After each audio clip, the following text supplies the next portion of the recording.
ففروا إلى الله إني لكم منه نذير مبين. Secara umum, radikalisme itu ada dua. Ada radikal secara fisik dan ada radikal secara ideologi. Baik, peledakan, pengoboman, pencurian, perampokan, pembunuhan dan sebagainya itu radikal fisik namanya. Dan ada radikalisme, dia bentuknya ideologi, pemahaman. Dan secara pemahaman ini lebih berbahaya daripada radikalisme secara fisik. Radikalisme secara fisik itu muncul kenapa? Karena ada ideologi, kan begitu. Makanya kalau ideologinya tidak kita perangi, ya ibaratnya gugur satu tumbuh seribu. Perang terhadapnya juga dalam dua bentuk ini. Bentuk fisik. Kalau bentuk fisik, inilah tugas negara, aparat keamanan.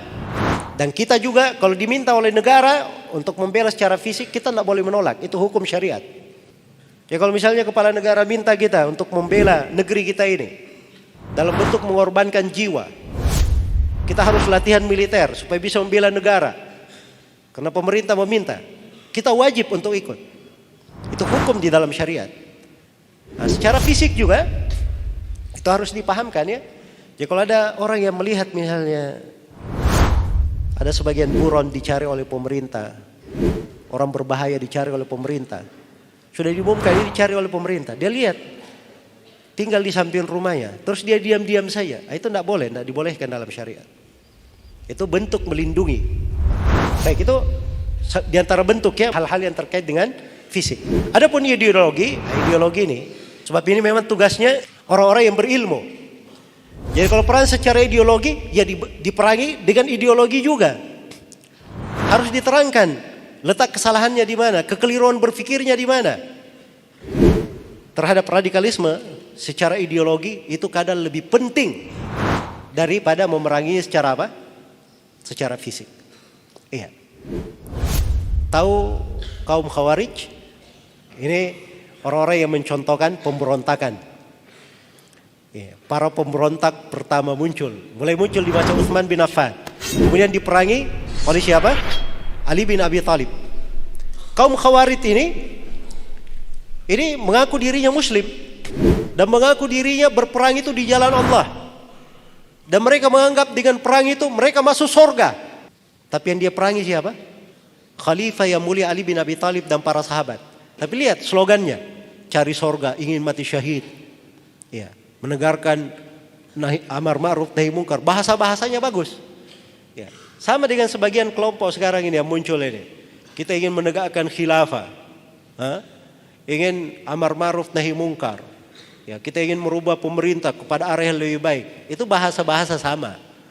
Kaum Khawarij di masa dahulu seperti itu bahasanya. Makanya jangan tertipu dengan slogan, dengan pakaian, dengan penampilan. Tapi yang dilihat itu hakikatnya, ideologinya apa? Iya.